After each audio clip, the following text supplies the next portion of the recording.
Hello and a wonderful sunny afternoon from Dubai. Today I have an amazing guest, somebody who is like the sun. She is always shining. She's always full of positive energy. Somebody who I was thinking about, how did we meet? And I asked her, LaChelle, can you remind me again how our paths crossed? Because I couldn't remember. Shame on me. And LaChelle said, well, you did all of the LinkedIn lives, remember? And then I sneaked in and I commented again. I was like, of course, how could I forget that? And LaChelle, at a certain stage, invited me to be on her podcast or on her show. And we did that twice or three times by now. And I realized, why don't you come over? Because your story is inspiring. The way how you work is just, I don't know, from another planet or something. You always stand out. You always do your thing. You're always full of, I don't know, great advice. And when people know about your life and your situation, how you've created it, and nevertheless, I see you online all the time. When I open my Facebook or my LinkedIn, I was like, I don't know how she does that. So let's talk about mindset, coordinating things, life, business, and network in general. So America's Supermom, LaChelle, thank you so much for being here today. Thank you for having me today, Dr. Nat. And I need to record that intro so I can play it to my kids, okay? Because they are like, you are just mom, and, we got to keep it moving. So thank you so much for that warm intro. And it is a pleasure to be here today. I'm excited. Oh, you're most welcome. You're most welcome. Those people, there might be some, I don't know where they live, most probably under a rock, but there might be some people who have never heard of you before. So who are you and what's your story? Yes. So I am, as you said, America's Supermom. The big thing is that my husband and I have 15 children.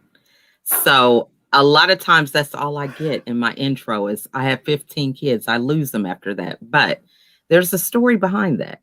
That journey has been somewhat of, it's, I can't remember everything that happened on that journey because it is filled with a lot of trials and tribulations. And sum it up, I was dealing with depression for 13 years. I was hospitalized 3 times.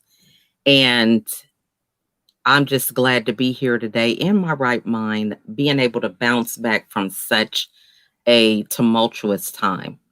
I really didn't even know what depression was, really. So for me, I thought it was, you're laying in the bed, you're not getting anything done. And for me to be taking my kids to school, back and forth to soccer practice, doing things for field trips and class mom duties, along with my husband being a pastor. So having a leadership role in the church. And then he was an officer in the military. So then it's a officer wife. So it was a lot of leadership positions, but I just was unfulfilled. I felt like every position I was wearing a mask.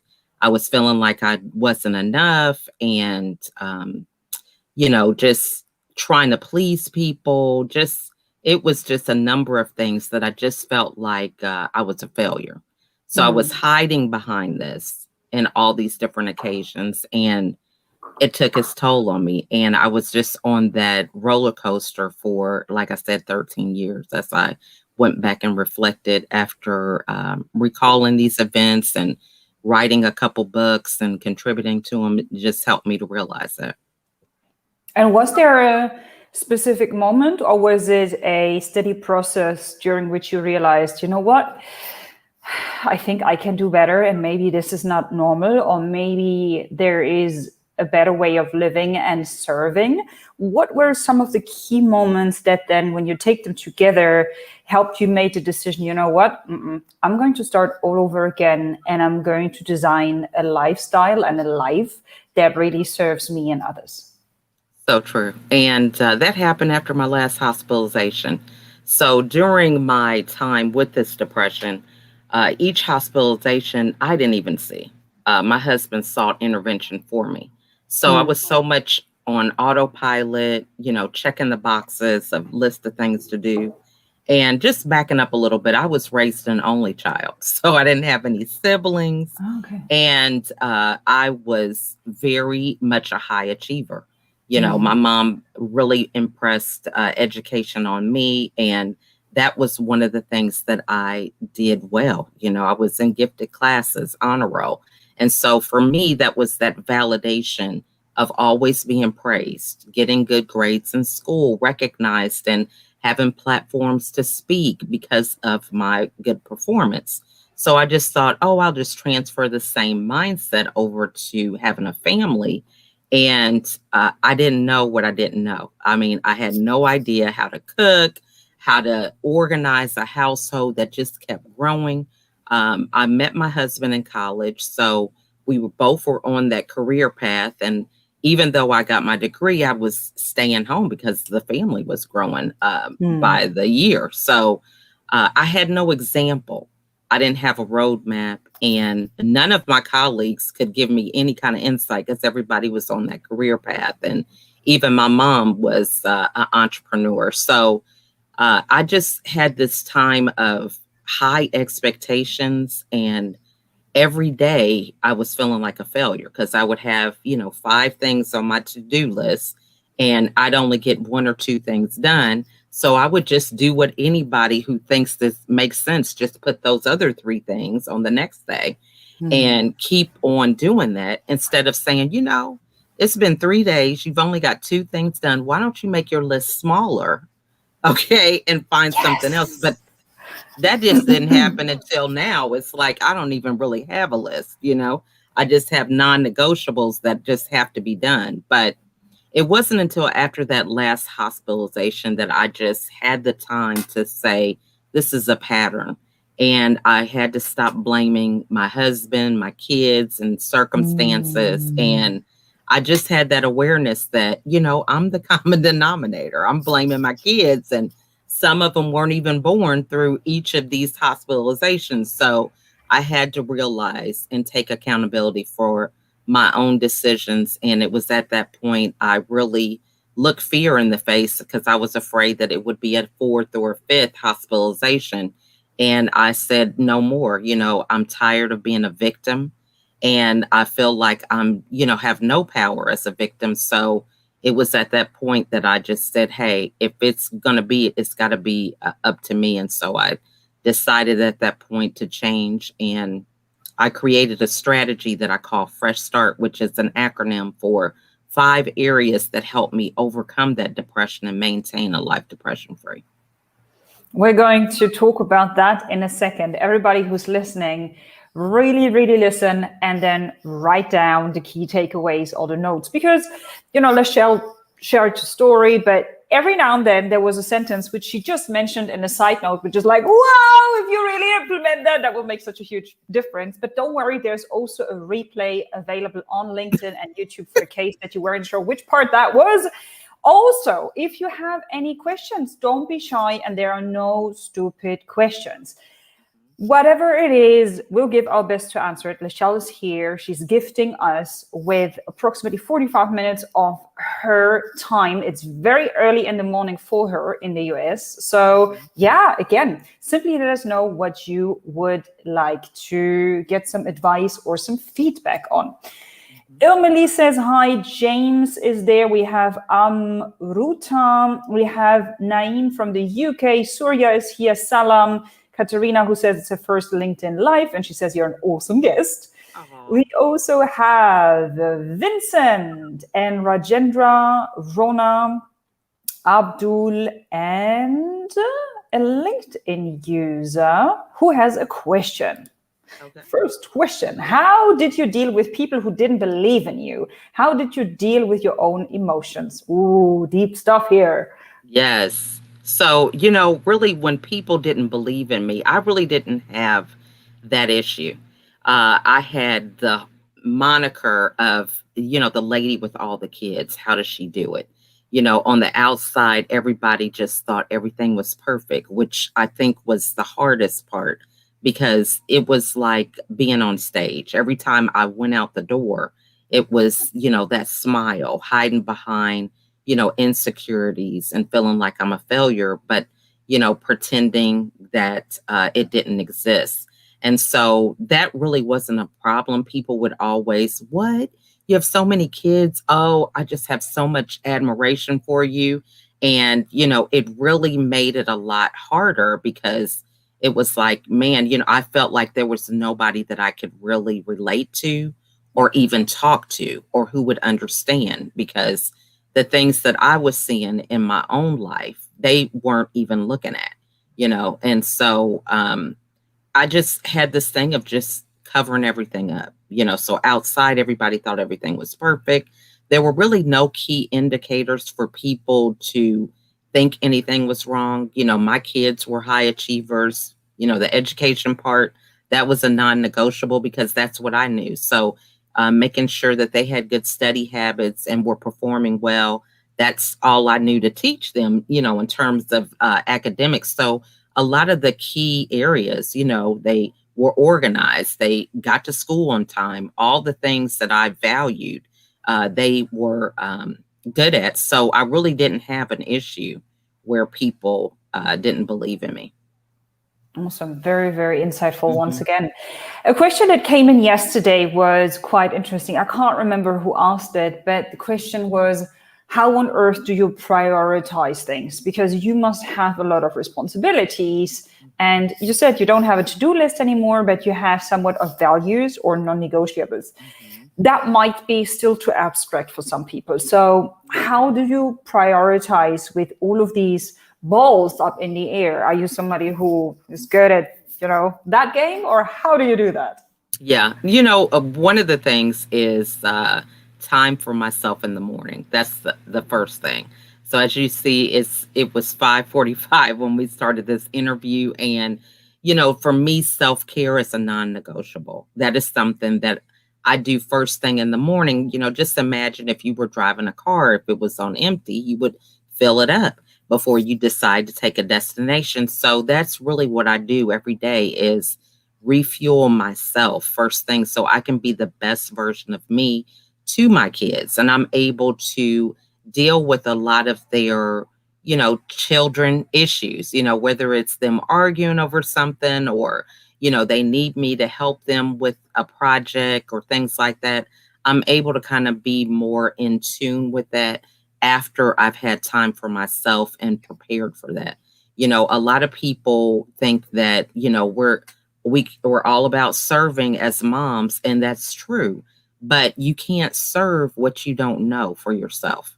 What I was thinking a lot of years was that I was serving love, but it didn't come across as love. It was, no laughter at some points in my life. It was no, compassion, because it was like, we have this checklist, this has to get done. My husband would be at work. I was the only, adult who was on duty, so to speak. And so a lot of the fullness and richness of, just having a relationship with the kids, they were doing some things right, but there were some things that just weren't there. It was some dysfunction that was there based on me not being 100% whole in that situation. And so now I work to make sure that's something that I handle first thing in the morning. And I, dedicate time for them. So this has been the biggest challenge, dealing with this homeschool and working. But, as an entrepreneur, you have to decide, what do you want for your business, and remember those things, right? We want to have freedom, to have the kind of hours we want. We want to be able to dress the way we want to dress. I'm like, where can you work and wear pajama pants or travel to Dubai through your computer, right? So I'm like, I'm loving it, right? You just have to set up the times for that. And I deal with the paper calendar. I write things down, and that gives me a visual to see, wait a minute, this is too much going on. You need to, change some things around. So that is pretty much it. And just making sure that I am showing up for things, being intentional. You can have like 7 things on your list or 2 things, but if you're not showing up and making an impact and having anything of value, why do you even have it on your calendar?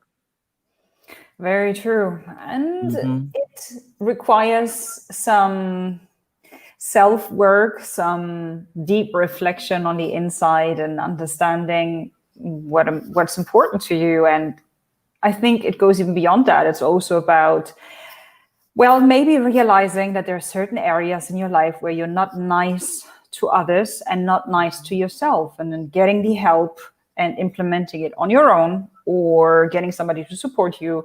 Because as you said, I mean, if your glass is empty, you can't serve it to anybody else. So I'm also a huge fan of designing that space and time in the morning. And if it's just 10 minutes, I don't care, because it will have a huge impact on yourself and your day and how you treat others.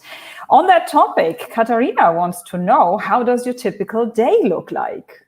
Absolutely. So usually I'm up at this time. And so if I'm not doing an interview, I'm still up, involved in self-care, reading, going through my posts on all my social media platforms.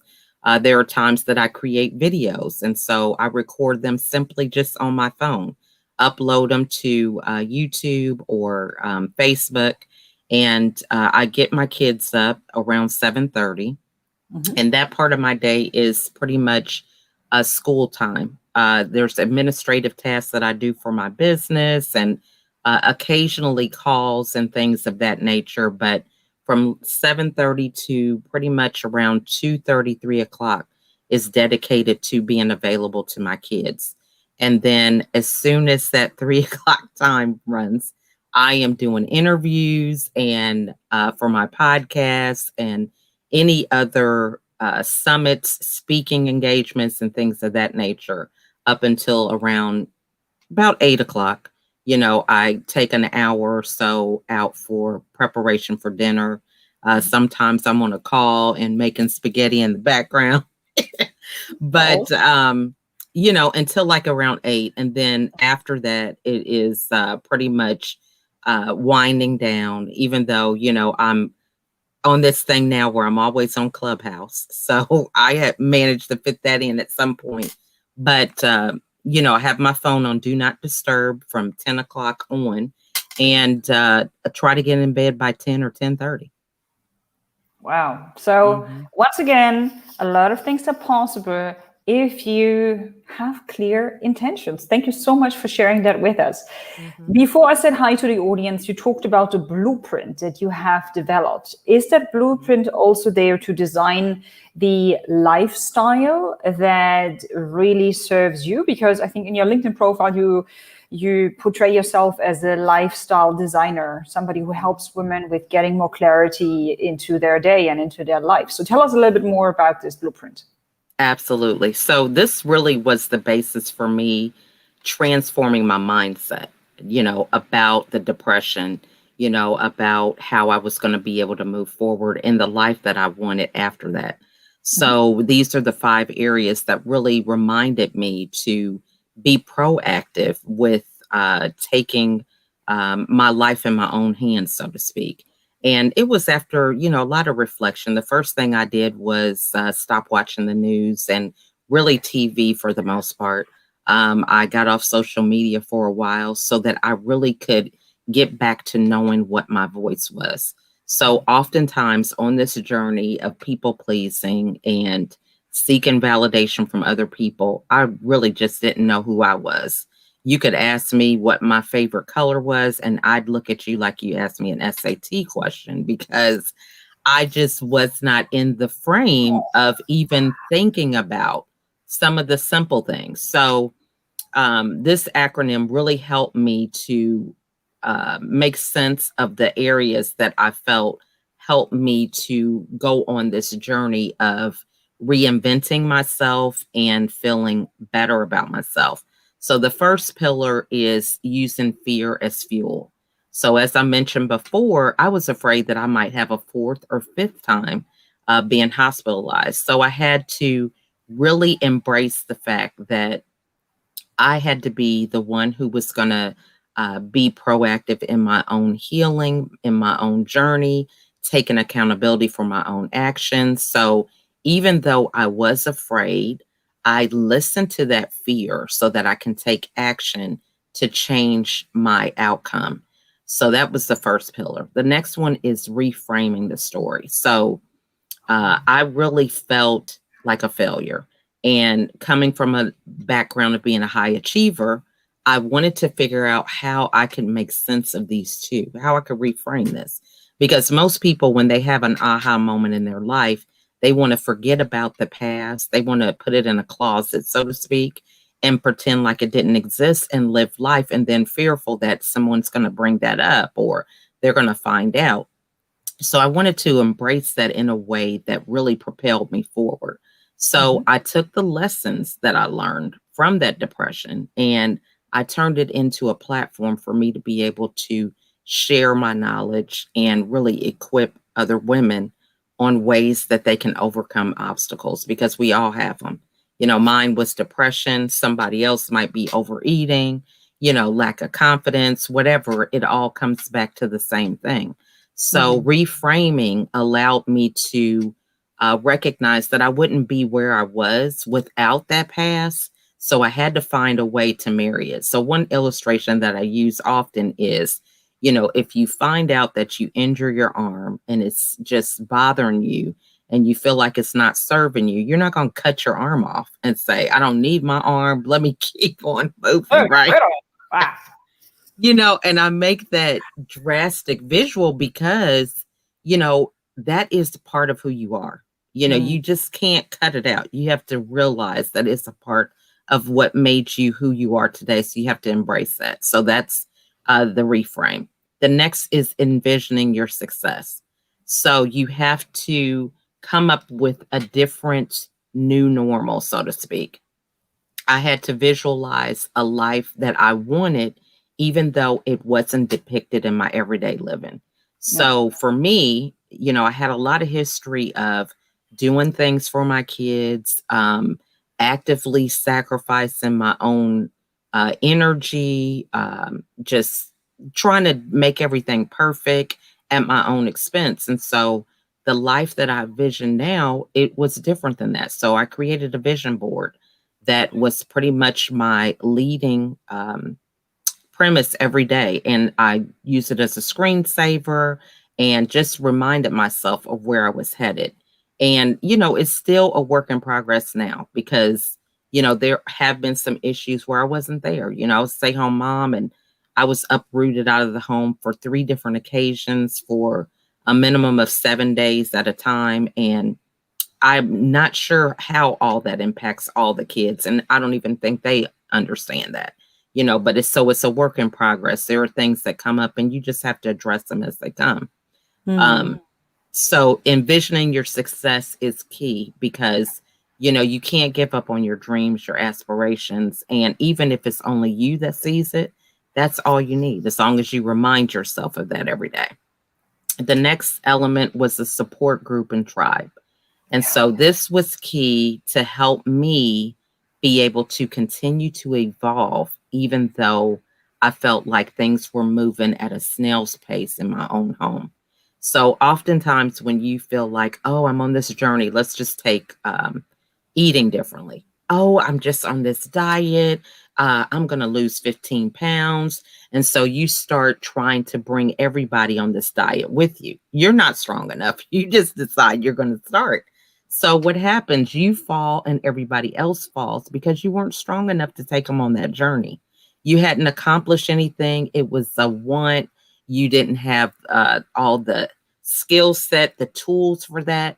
And then you're trying to bring, you know, a whole household with you.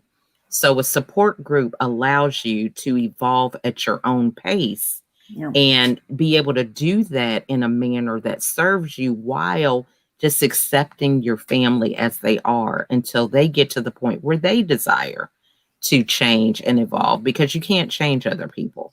So the support group allowed me to continue to move forward, to accomplish goals, aspirations, and hold me accountable to the things that I wanted to move towards. And then the last element was healing and remembering that, you know, Mm. I felt I was a victim. And so once I was able to hang that victim mindset up, I realized that not only was I a victim, but so were my kids, my husband, and many of my family members. And so when it comes to being a victim, you realize that it's a process. It's a journey from that mindset. And so that gave me the ability to have compassion, understanding, not feel like I have to make them change, but give them the space to change as they feel that they even see a need to, you know. And I'm not looking for them to validate my feelings. I'm just there to help support them as they go through the journey and whatever their interpretation is to be the best version of me to help them with that. Absolutely. I recently read that somewhere. Go out there and lead and be the change, or change in a way how you want others to. And if people really, really like you and admire you, they'll be like, so what did you do? This is kind of interesting. So you, through changing first, or through doing it on your own and not forcing them, you actually make it easier for them to change as well. While if you just, as you said, just enter the house, say, today, I don't know, we're all vegetarians. Whoa! This is not Which I am a vegetarian. Yeah. Oh, there you go. I didn't know that. Yeah, that was another thing. After the hospitalization, I stopped eating meat, So I think it's, I just have a space to be patient with them. And I always tell my kids, even when I hear them trying to change each other, I said, I came to this aha at the age 46. So at age 46, I was in this mode of thinking things being a certain way. And it took me 46 years to change that mindset. So you guys have to be patient with each other. It's not going to happen in 2 weeks, In this case, for me, it was 46 years. So you have to realize, wow, I may not ever see it. Maybe I will, but that's not really what life is about, is trying to make somebody change. It's about being able to accept them as they are and allowing them to live their own life, So if they don't have a problem with who they are, and it doesn't affect me, I mean, who am I to go around saying you need to be better at this and that? So it helps me really expand my people that I collaborate with and everything, because it's just let people be people, Very wise. And when you do that, you will also reduce a huge amount of anger or frustration, which sucks energy. And you could use that in a totally different way. So I'm working with a coach right now to get that out of my system. But as we're talking about change, there's a question from James. He says, like you, I'm the only child and somewhat a perfectionist. What would be your first step to address perfectionism or to overcome it? Love that. That was the first thing I had to learn, was get rid of the ego. I had to realize that I don't know everything. So coming from a mindset of being a high achiever, it's like it's got to be done right. It's got to be done well, or it's not having value, because, there has to be somebody who's the best at this or whatever. And it really limits your mindset, because it's like there's only one way of looking at stuff. There's only one way you can get an A+. You can't see value in other things that are less than what you think is perfect. So when you let go of the ego and realize, you know what, I don't know everything, and you're willing to be vulnerable, you have a lot more fulfilled life, because it's just not about the perfection. I can be a perfectionist, but what does that have to do with us having an interview? There's so many things you miss out on, because if you have the mindset that it has to be perfect, you won't even explore other opportunities that get you out of your comfort zone and help you meet new people and do different things, because you have this box that you're living in. So I really was unfulfilled. And it wasn't until I just said, hey, I don't know everything. I'm going to get out there and I don't even say fail forward. I say get feedback. It's like any experiment that you do in a science lab. You just find out, well, this variable affected this change. I don't really like that one. Let me try something new. So if you look at life as an experiment, you're always learning, for one, and you're not married to the outcomes. You're just like, wow, let's put these two together and see what happens. that's how it should be in life. Very, very healthy mindset. Thanks so much for sharing that. And I think it was Gary Vaynerchuk who recently said, you're not a perfectionist, you're just scared. So acknowledge the fact that you're scared. And very likely you're scared of being judged, of being ridiculed, of being laughed at, of being told something, which is just words. So very likely this is the root of the fear, of not looking competent, of looking stupid, whatever it is. And then maybe finding somebody who supports you in overcoming that fear. I'm always a huge fan of do it on your own, give yourself a deadline. If you can't achieve it for whatever reason, instead of giving up or beating yourself up for it, work with an expert in that field who does nothing else but exactly that. And through that, the quality of your life, the quality of your thoughts, through that, the quality of your decision will be so much higher. It's really worth it, isn't it? So true. And, I'm a fan now of collaboration. I'm about working smarter and not harder. So when you admit that you don't know everything, then you have people that are like, they want to work with you. They're like, oh, let me help you with that. And before you know it, you have a greater impact. So, you just got to jump in there. You got to think about what is the end goal. Just as we were mentioning before we got on video, how we met. And, you were the first one that I saw doing these LinkedIn lives. So I was like, hey, she is a trailblazer, right? That's somebody I want to be around. So I went for it and asked for you to be on the podcast through a LinkedIn live. I thought, because I did some research, I was like, she has, I think at the time you had like 60,000 followers or something. And so I said, how is she going to see an email or something that I send to her with that many followers or a message on LinkedIn? It doesn't make sense. So I just went for it during a time that you were doing a live broadcast. So many times people just get in their own way. It's like, get over yourself. Okay. Ask the question. If you don't ask, the answer's no. I mean, there's, you're just limiting the rich, full life by doing things that way. I know because I've been there. I've been there as well. And you're just amazing at approaching people and asking for what you want. But this is only possible because you have done the work. You went through a low phase. You gave yourself and others. You got more clarity towards what you want. You have your vision board. You know what the end goal is. And because of that, you now can prioritize and you can make smarter decisions. And if you like something that you see something, you're like, I like that. You ask for it. And as you said, if it's a no, it's a no. My goodness, you're not going to die. I think this is what a lot of people are afraid of.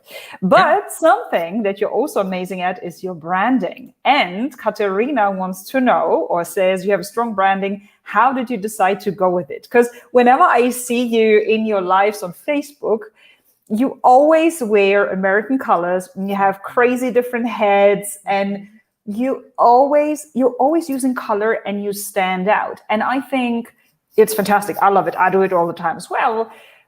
And some people might be terrified by that idea. So how did you decide to start and where did you take the strength out of, or self-confidence, or what's the whole idea behind it? Yes.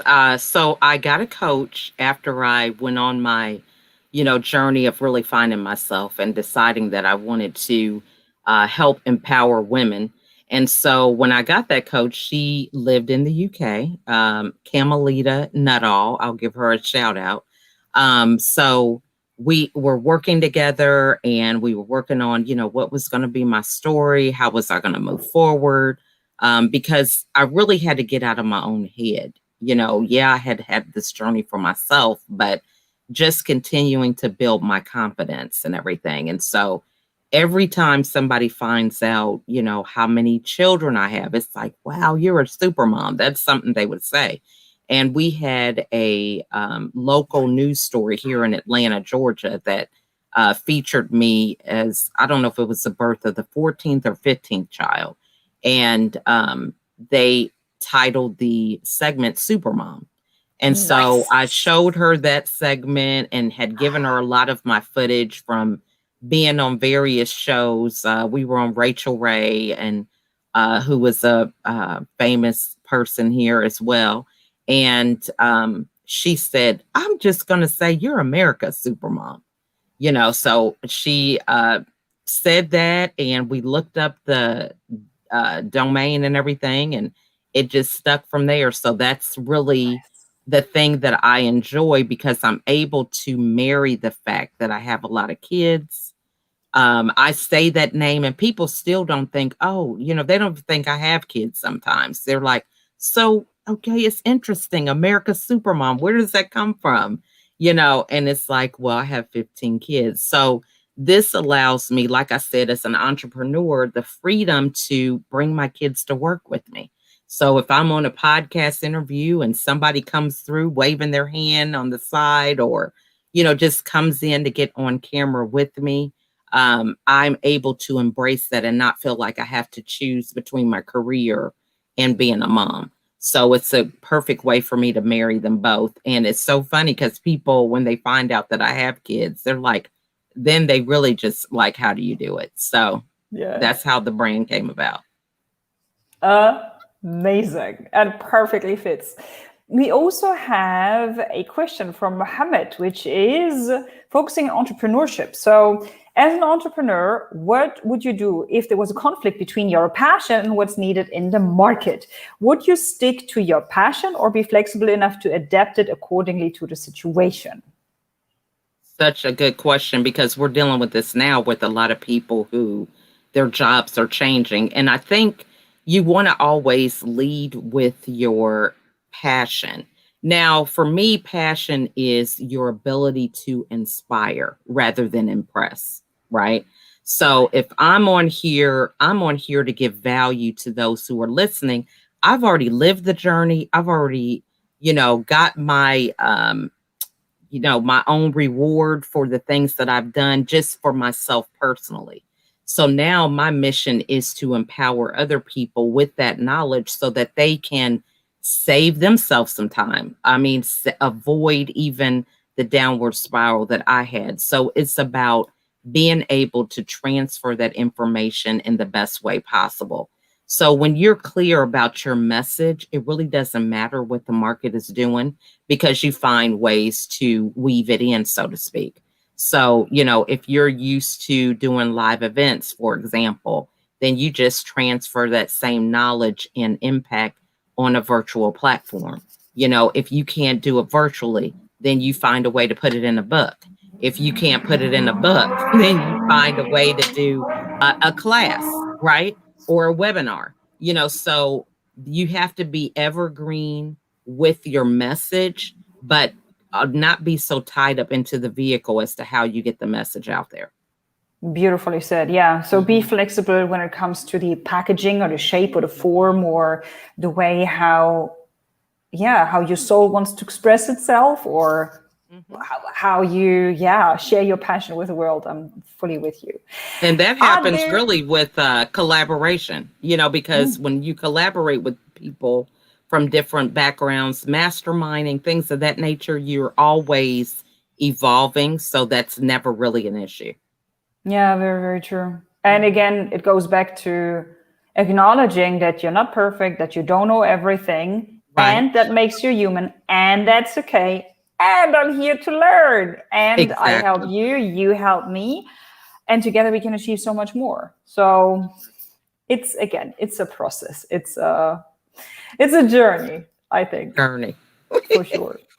So I'm looking at the questions. There are a lot of comments of people who agree, who share their own lessons learned. Thank you so much for doing that. Do you still have any questions? Because we're still live for the next 10, 15 minutes or so. So if there's anything that you couldn't ask LaChelle yet, do so now. There was also a comment that came in yesterday. Give me a second. It was about,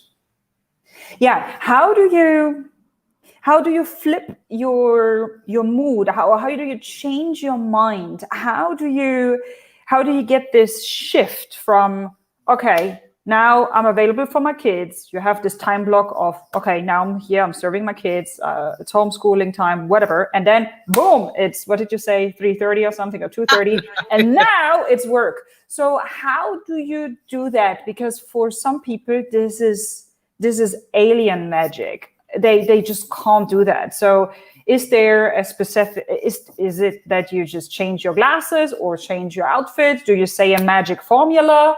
Do you have an alarm in your phone, and once there's like, okay, next level? How does it work?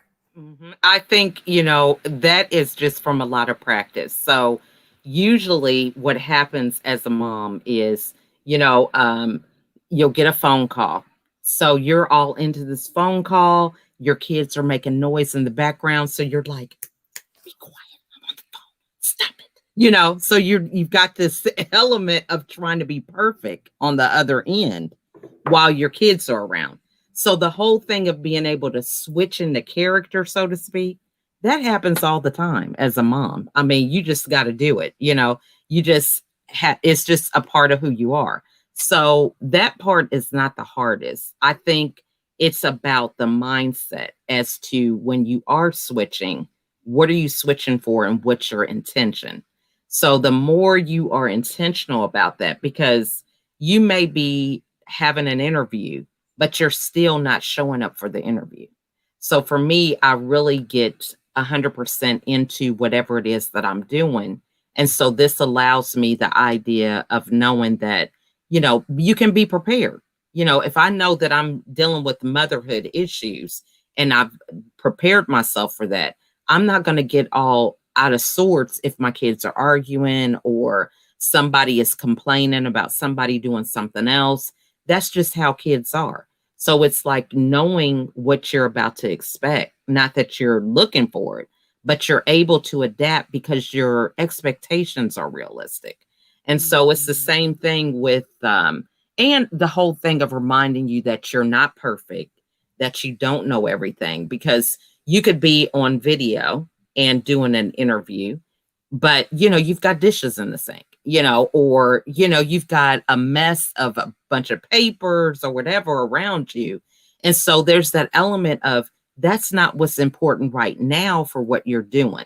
So we have to learn how to compartmentalize, so to speak, whatever it is we're showing up for at that time. So same thing, like, I'll be doing videos and then I have to take my kids to work. So I just will do a video or a podcast interview. Then I go take them to work and I'm about to go out the door and I have on this nice shirt at the top and some pajama pants. And so it's like, wait a minute, I can't go outside like this. So, you get so much into that mode that you forget. So I think just realizing that while I'm doing a video, it doesn't matter what pants I have on, right? Because that's not what the video is about. But, always just recognizing that there is some imperfection or there's some things that are behind the scenes that are going on, but that's not really what's important for what you're doing at hand.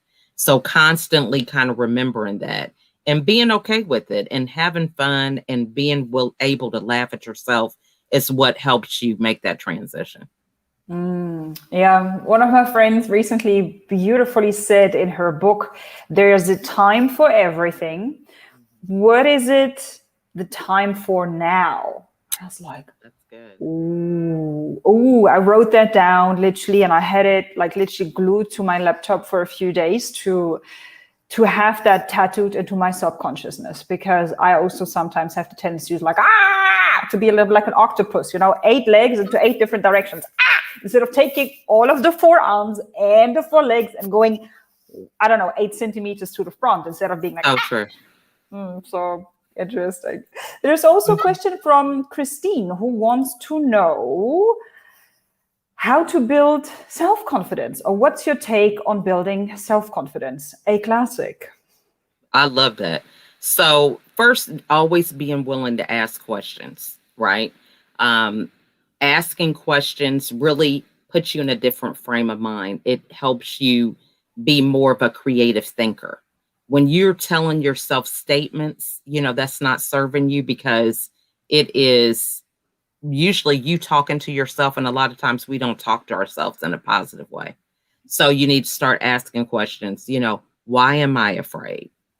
Or who am I going to have as a guest? Like she's asking about podcasts, or, when you begin to ask those questions, then you could find where it is that you really feel that you're intimidated about, and then you can get the work done for that particular area. So as you mentioned, you had a coach, right? You'll find out, hey, I don't know well enough how to do an intro or an outro, or, what kind of questions I ask. So then you get a coach, right?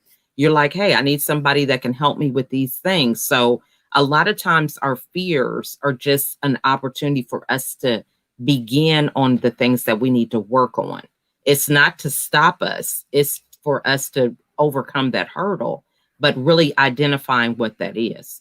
So for me, I just decided after we had this global pandemic, right? I was in the pandemic. I was dealing with helping moms who were struggling with working from home and their kids being at home. And I just said, you know what? There are so many moms who are having the same challenge of not feeling confident, doing their job and being a mom at the same time, because we've been taught for so long that you have to do one or the other. You can't blend them. You can't do them both at the same time. And so that really was a catalyst that helped me come up with another movement, which is the SMILE movement. And that's also an acronym for ways that we should daily check in with ourselves to really recognize things before they get too much out of hand. So the SMILE is your sleep, your mood, and your inner voice, laughter, and energy.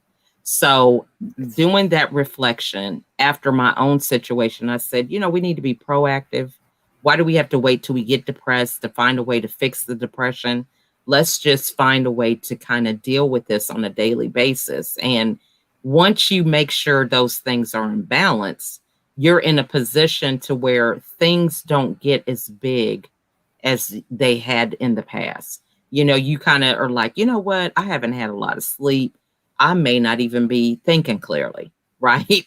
Sure. And you could, so some things don't turn into major setbacks because you have the clarity to understand that, that's my inner voice talking and it's not talking good. Let me find something else that I could do. Let me go and grab a scrapbook of some accomplishments that I've done, or, look at my last year Facebook lives and see what I did, to remind yourself that, it is an evolution. We do have bad days, but we just can't stay stuck in those bad days.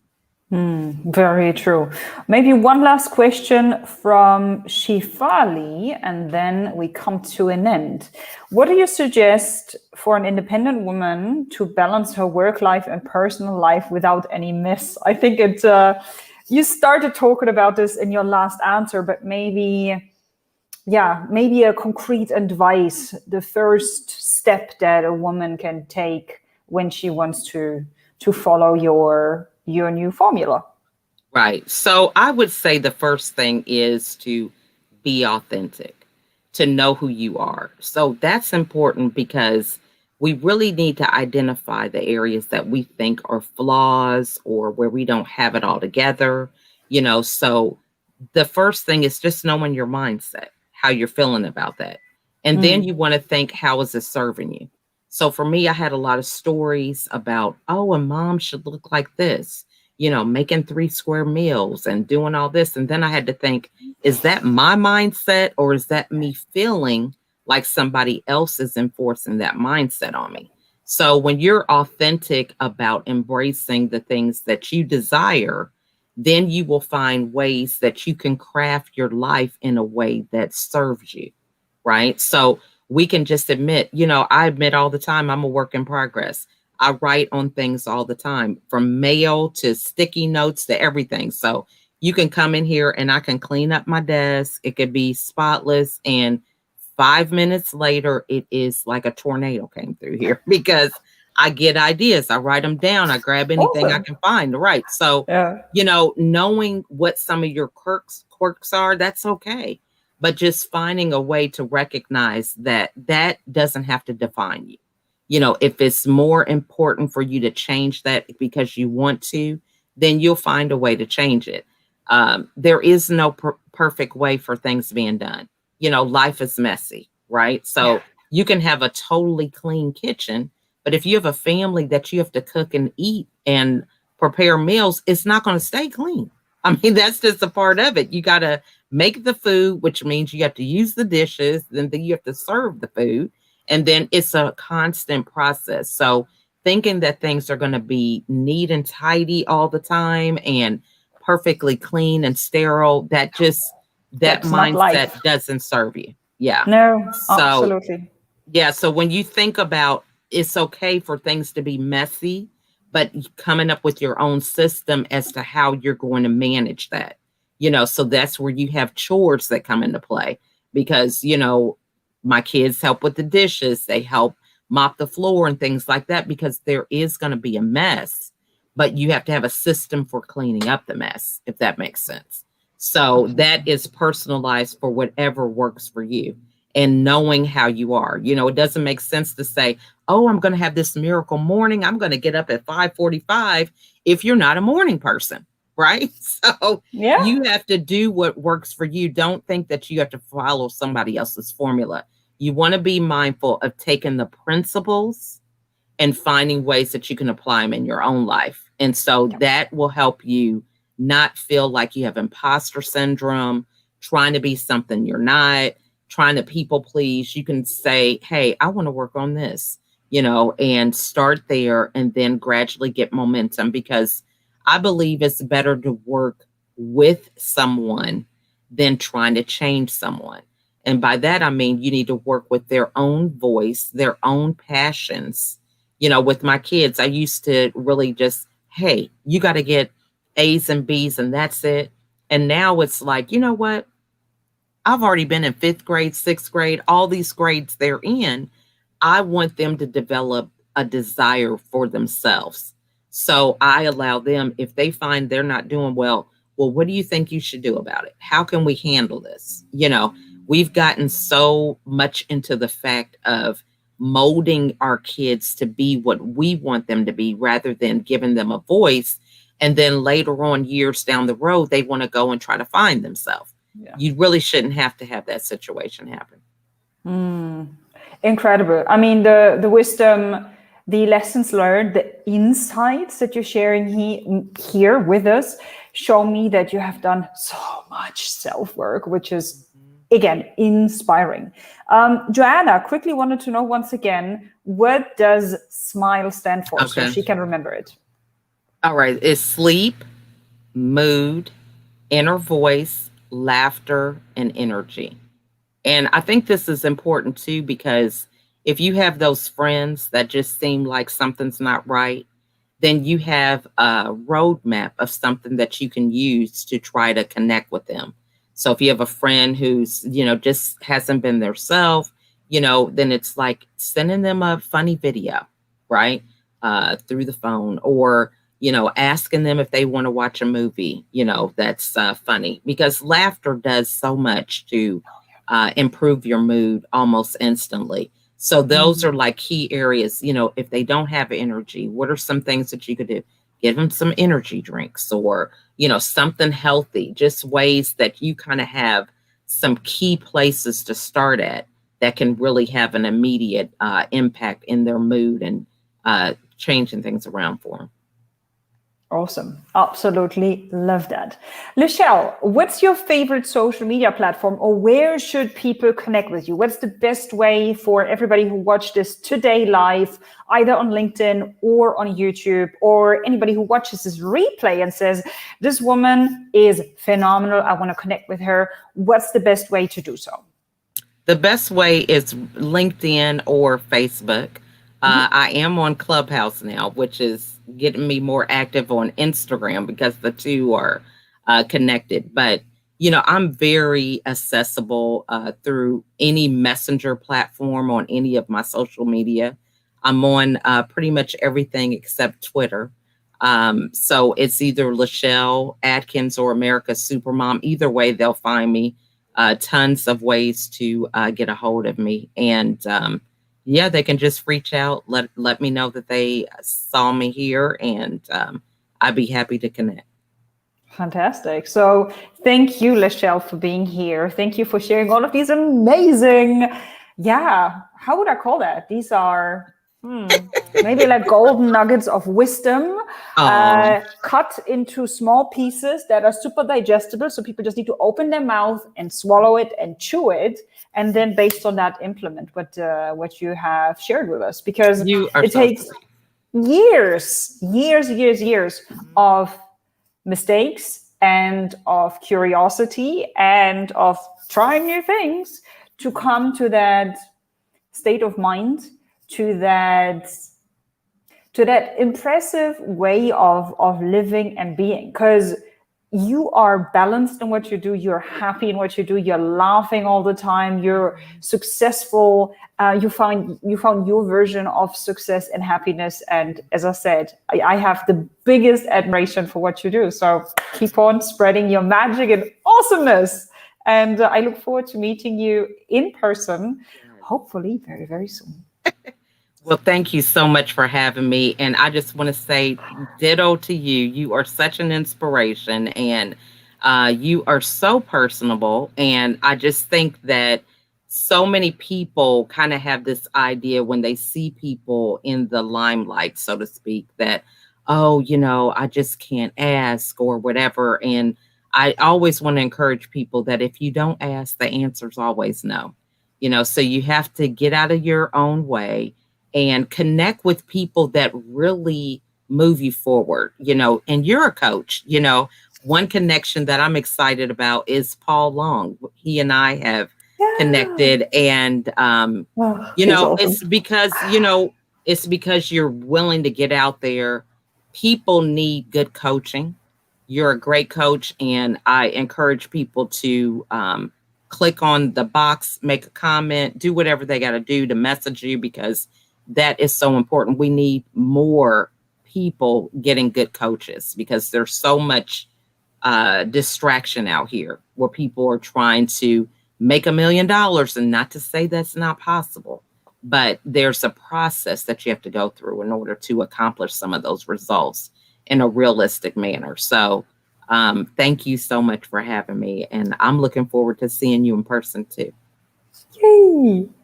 So, and for everybody who watched this today, once again, a reminder, if you loved this LinkedIn Live, if you learned something new, if you know somebody who would benefit from seeing that, from listening to that, either tag this person in this post or share it in a DM or repost or comment on this, whatever, because when you engage with this piece of content, people that you know, people that you care about, it increases the chances that they see it. And we've created this content, or we shared our thoughts today with you to inspire you, to make your life a little bit easier, and come from a place of abundance. Don't be greedy. Don't think scarcity. The more you share it with others, the more people will hopefully also live a better life. So once again, thank you for your time today, and talk soon. Bye, everybody.